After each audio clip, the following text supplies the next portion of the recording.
Hello everyone, today we're going to talk about advanced punctuation tips. Some of these examples come from U of T, the University of Toronto, so thanks U of T. We're going to talk about commas, semicolons, colons, dashes, parentheses, all things that you need and that you can use as weapons. What people don't realize is that punctuation, right, periods, commas, all the things I just listed, they're weapons in your writing and they're super, super important. So let's get right into it. Commas, right? They seem easy, but my students, they have a lot of problems with them. First thing, they're optional after short introductory phrases. So in a short introductory phrase, right, where you say, in the early 1960s, you could put a comma there if you like, they're optional. Murray and George independently tried to reduce the tremendous complexity of the zoo of particles, etc. Okay, so in a sentence, where you have an introductory phrase, and then you have a second part of the sentence where, that's the main part. That's where you're hitting home the message there. You can put the comma after a short one if you like, but it's optional. But after a long one like this, after much preliminary speculation and a few unsuccessful hypotheses, you would need that comma. Okay? The same thing. If you start it like sitting in traffic, you need that comma. A plumber can't plumb and a delivery man can't deliver. Okay, the same thing if I said, I love hockey. So let's say, having coached hockey for 10 years, comma, he was ready to take on the job as head coach or whatever, right? So that's your having coached, right? ing, ed phrases, you need a comma after. But if it's just a short phrase, it's optional, okay? Now this one, very important, okay? So when you're connecting separate ideas with and, or, nor, but, etc., you need it, right? So let's take this from the botany of desire. Sweetness is a desire that starts on the tongue with the sense of taste, but it doesn't end there. So you can't put that there like that. You need a comma before the but, okay?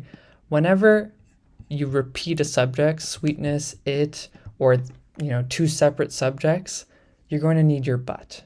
Okay, if I were to say, I am anything but upset, there, it's not two separate subjects, two separate ideas, right?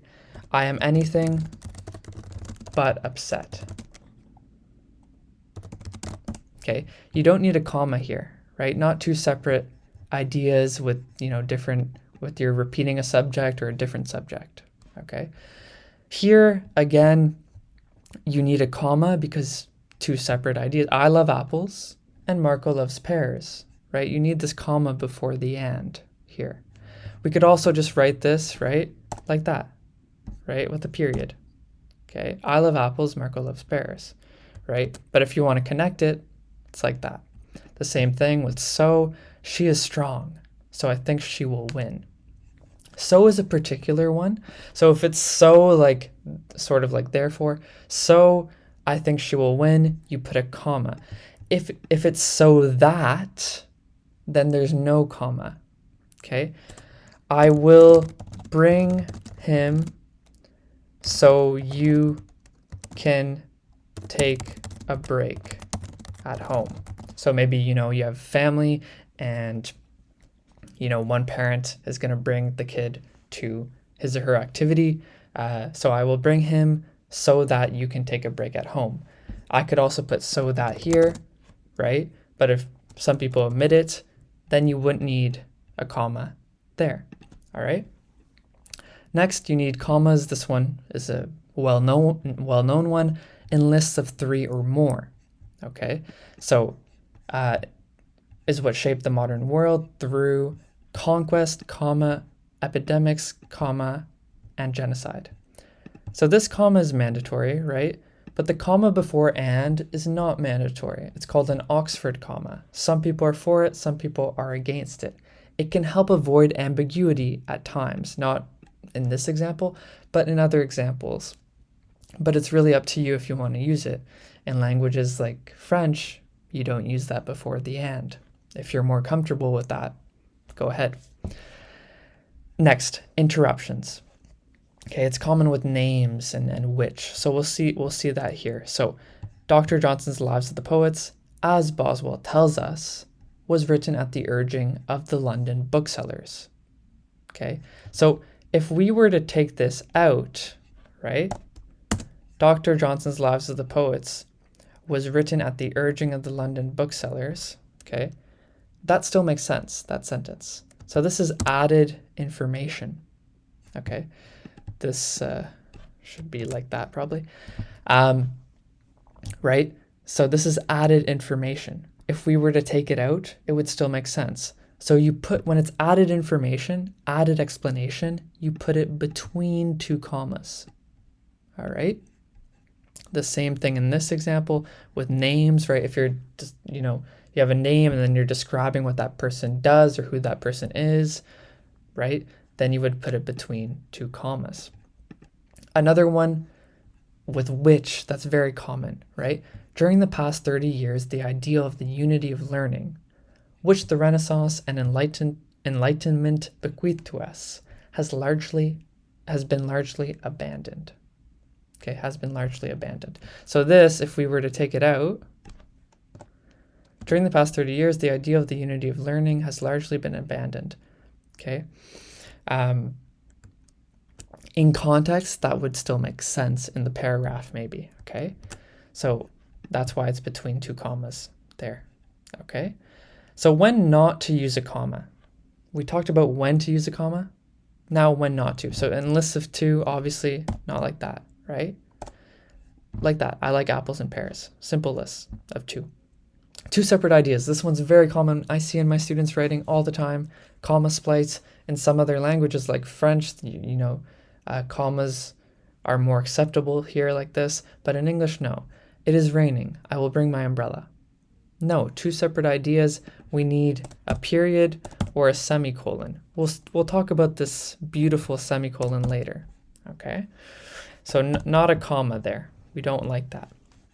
Okay, two separate ideas. We can't have a comma. Two separate, think of it, two separate subjects, or repeating the subject again, but two separate ideas. Even if they're related, no comma. Okay, you need a semicolon or a period. Now, when you're referring back to the same subject and idea, you don't need a comma. So there have been great civilizations in which the peculiar balance of mind required for science has only fitfully appeared and has produced the feeblest results. Okay, in which the peculiar mind, this should all be, so this is your subject here, right? The peculiar mind of a balance of mind required for science, right, has only fitfully appeared and has produced. So two verbs relating back to this subject. Okay, it's not two different subjects or repeating this subject again, right? So you don't need a comma there. Okay, if there were another subject here, right, then you would put the comma.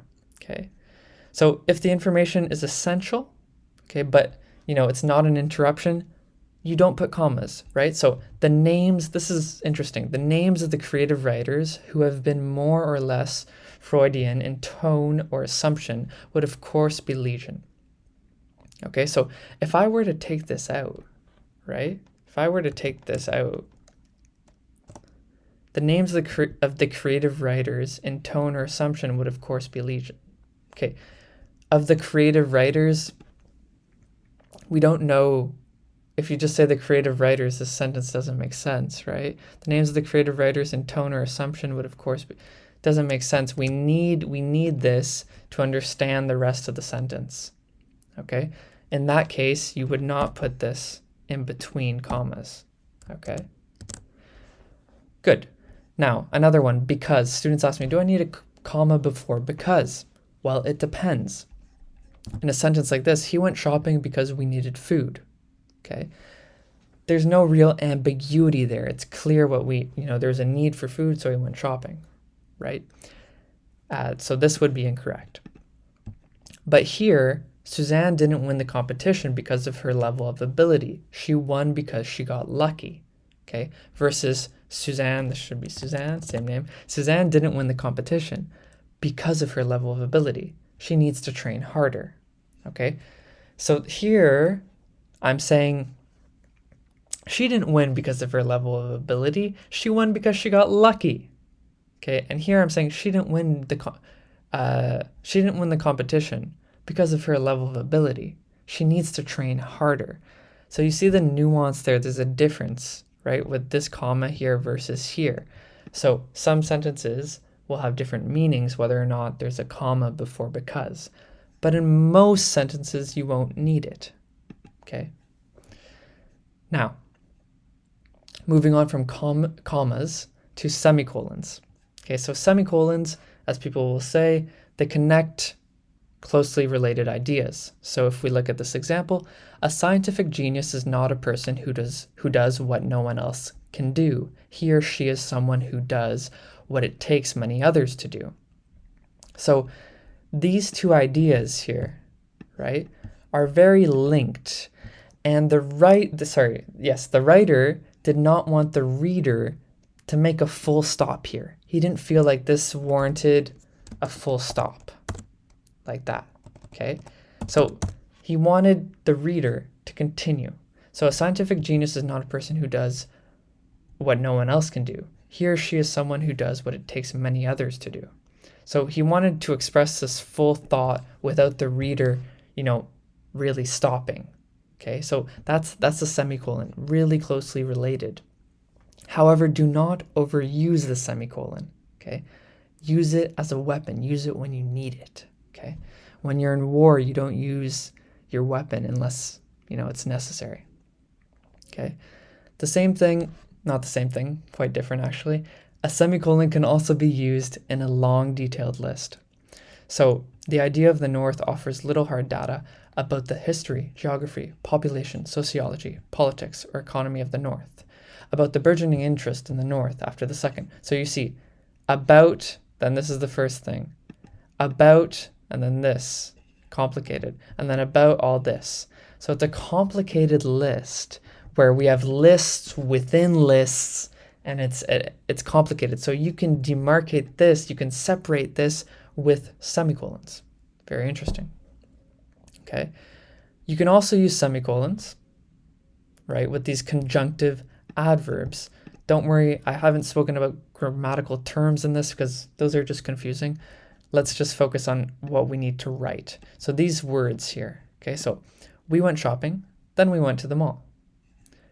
Thomas is usually on time, semicolon. However, I do not think he will be on time today. Okay. Look at the difference between the however here and however here. Okay. So here, however, is an interruption, right? Stu is not handsome. He is, however, very smart. Okay. So you saw in my tone of voice there that however was an interruption, not an introduction, an interruption. So this however is between two commas. Here, right, however, these two, the writer thought they were linked, so put semicolon and comma. You could also just start a new sentence here, like this, right? Thomas is usually on time. However, I do not think he will be on time today. Both of them are perfectly acceptable. However, there's a small nuance difference between the two, right? This one, maybe you're saying it's more closely related, okay? But they're essentially, they are very close in meaning, okay? So you have those two options with the semicolon, okay? Also, some of these words, they have different meanings. So here, however, means, Thomas is usually on time. It sort of means like but, right? But on the other hand here, okay?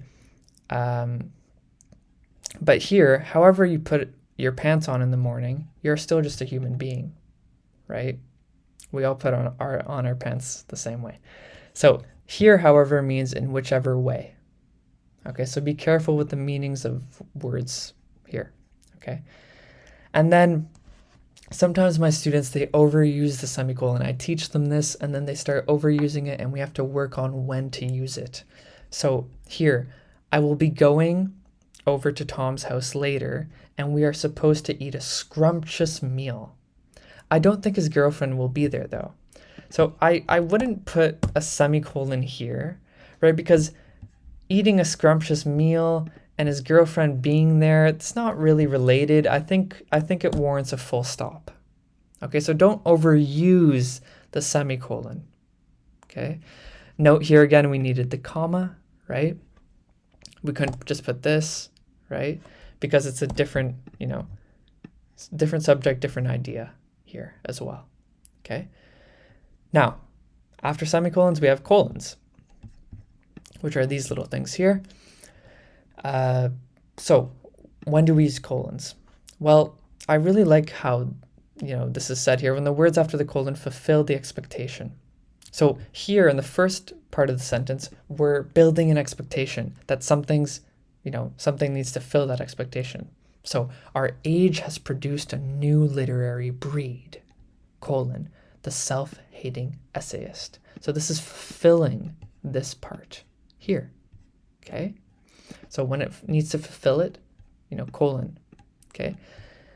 We can also use it in a list with not a simple list, right? Not a list like I like apples, pears, and tomatoes. There's no need for that. But if it's an introduction, a list with an introduction, right? Shakespeare's arch villain had many Shakespearean forerunners. That's the introduction. And then the list comes after. The melodramatic Richard II, right, etc. Okay? So a list like that with an introduction here, right, you can use the colon. Okay. Now, moving on to dashes. Dashes are really, really powerful. I tell my students they're like, I don't know, a machete or a rifle or something like that, right? You only want to bring it out in your writing when you need to, and it's super powerful, right? So you can use it for interruptions with oomph, with, you want to give that power to your writing. So Old Beijing, designed for pedestrians and imperial processions, but not much in between, has turned out to be a bad framework on which to construct a modern city. So here the author, the writer, really wanted to bring attention to this. So dashes help bring attention to something. Okay, so that's why we needed the dash here. Okay, the dashes, in between dashes. I have a question for you. Could we put commas there? Think about it. Yes, we could, right? We could do this, right? Right? Old Beijing, designed for pedestrians and imperial processions, but not much in between. Note that there's no comma before this but, because there's no separate idea and subject there. Okay, has turned out to be a bad framework. So once again, you could use commas here because it's the interruption, but those dashes here, obviously the writer wanted to give some oomph there. Okay, and we'll talk about that in more detail below. So hold up. And we're almost done, guys, I promise. So number 2, to complete an idea with irony or surprise. So nobody ever recommended or even suggested that I be a novelist. In fact, some tried to stop me. Okay, so, adding that oomph again, that's what dashes do. Okay, you could use a semicolon here, but a dash adds that oomph. Don't always use it, right? Because then there's no effect, right? If you're always using it. And lastly, it can tie things together. This is more literary. I'm not going to go over this, number 3. You can read it if you like. So when not to use dashes, like I said, when you don't want oomph. So this one, when you're describing someone's job or something, this is where you want to draw the attention. You don't want to draw the attention here. So you wouldn't put dashes here. You'd put commas like we saw before. Okay. Now, last thing, parentheses or brackets, these little things, right? So for interruptions, right? Paul, like Jesus, encouraged celibacy, not because he loathed the flesh, which in my opinion, he did not, but out of his urgent concern for the practical work of proclaiming the gospel. Excuse me. So here, this is really, an interruption that, yes, it could go between commas, right? But here, if we use parentheses, it's a weaker, the writer doesn't really want us to pay too much attention to it. Okay, and we'll look at that again, like I said, with the dashes. We're going to look at the hierarchy of, dashes, commas, and brackets. Yes, parentheses. We're going to look at that hierarchy to see which one's stronger or weaker, okay, in 1 minute. So you could also use parentheses as a footnote. So here, in one sense, the epistemic here means having to do with knowledge. So here I couldn't just put a comma like this, right? Because this would be a separate sort of sentence. You couldn't just put it there, right? So when you want to make a separate footnote, like a little note that people, should know about, use the parentheses, but don't overuse it, okay? Again, here, number 3, you can use parentheses. I wouldn't really do this too much, guys, at the, in a completely separate sentence to say that's really, a bit off topic there. Just use a separate sentence if you need to, okay? Don't worry about this one too much. But the first two, they could be useful. But like I said, most of the time you would not use parentheses, okay? Because when you use parentheses, you're probably explaining stuff all the time in parentheses. I remember one time my friend told me, man, you're writing with too many brackets. And that just hit me. I remember I was in high school. I was like, oh, yeah, you know what? I should write this out differently. So remember, there are always different ways of writing things. So last note, guys. Okay, if you want the reader to focus on what is inside the parentheses, right? Like in this example, if I wanted the reader to really focus on which, in my opinion, he did not, then I would put the dashes, right? And note that this, M dash here, it's not our little hyphen, which can go between words, right? It's longer here, okay? So if you really want to emphasize it, the dash. If you want your reader to take note of it, then you can put it in between commas. If you want, if it's okay, you think, for your reader to read over it, because a lot of times people see brackets and they just ignore it, then put it in parentheses. Okay? So I hope this helped. I really hope this helped. I'll have some exercises up on my website soon that you can practice this punctuation with, and apply this in your own writing, guys. It's very important. Remember that punctuation is a weapon that you can use, and now you have the training, you have the power to use it. So go ahead and use it. Don't be afraid, and don't be afraid to make mistakes. Okay, that's the most important thing. Don't be afraid to make mistakes. Early on in your writing, you're going to make mistakes when you punctuate. It's normal. You'll be corrected, and that's it. As we say in Italian, e basta. That's it, okay? Anyway, thank you so much for listening. If you have any punctuation questions, just ask down below. Thanks so much, guys. God bless, and I'll see you in the next one.